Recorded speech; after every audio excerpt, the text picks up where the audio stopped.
Pemirsa, di awal bulan Desember ini harga ikan di tempat pelelangan ikan Lampulo Kota Banda Aceh melonjak naik. Hal ini dikarenakan cuaca di perairan Aceh saat ini yang kurang mendukung, berangin dan bergelombang. Ditambah lagi tangkapan nelayan berkurang akibat cuaca yang buruk.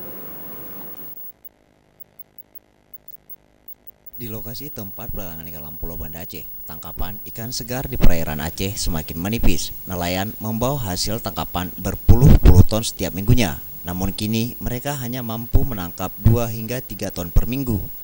Penurunan jumlah tangkapan nelayan dikarenakan cuaca di perairan Aceh kurang mendukung. Berangin dan bergelombang, banyak nelayan di tepi Lampulo tidak bisa melaut. Terkait dengan harga pun melonjak naik. Menurut salah seorang tokebo di Lampulo, Wayan Gano, harga ikan di tepi Lampulo seperti ikan tongkol kecil dijual per kilonya Rp30.000 per kilo. Lalu ikan tongkol besar per kilo Rp35.000.